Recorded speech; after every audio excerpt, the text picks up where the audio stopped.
For Alan Kurdi and the names I do not know. Bienvenue au Moulin Rouge. Montmartre, Paris, July 2012.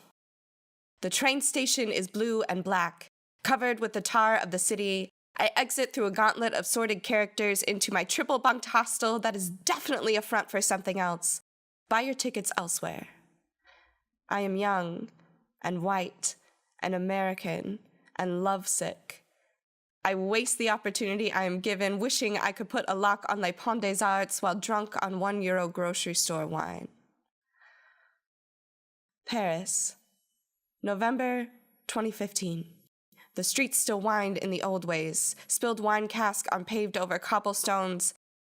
Everyone is stained, dripping at the mouth, licking the filth of the city and the wine off their hands, tongues lapping up iron-tinged remnants of human essence on all fours. Paris is burning, shooting, exploding. My best friend's cousin runs through a hail of bullets to find his missing fiancé. Concertgoers are slaughtered in their crop tops. Paris is on fire, but so is Syria.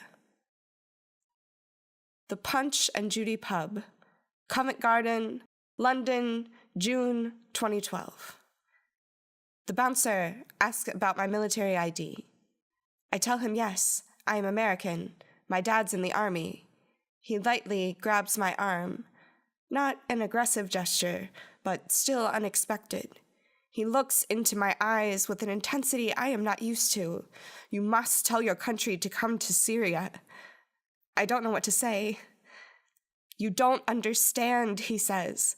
My country is suffering. You must help us.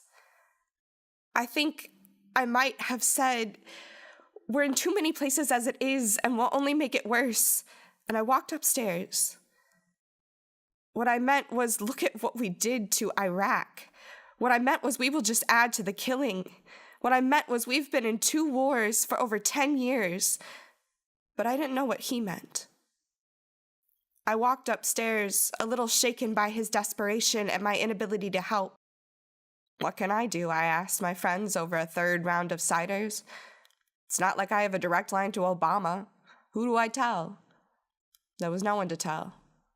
And so we got drunk and stumbled home and forgot about that man for 3 years. The Craig and Derrick, Ballater, Scotland, 2015. A 3-year-old Syrian boy washes up on the shores of Greece as I listen to Hosier.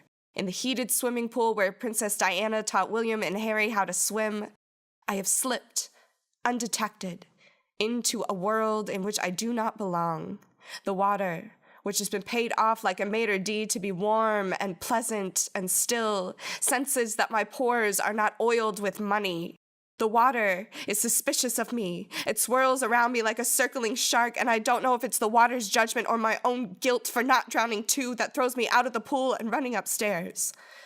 The right-wing fanatics blame his father's teeth. Say he didn't need to go, he just said he needed to go. As if a man would bury his wife and sons for dentures. 200,000, they say. They couldn't have all had toothaches. We are trained to sniff out toothaches where there are none. It is never our fault. We are blameless. Drones are just video games with unedited bosses named dead civilians. The blood of the children we killed is just dye for our 4th of July pom-poms. Those aren't bombs. They are fireworks for freedom. Our major export is fantasy. There are no dead boys in the Mediterranean, only vacation spots.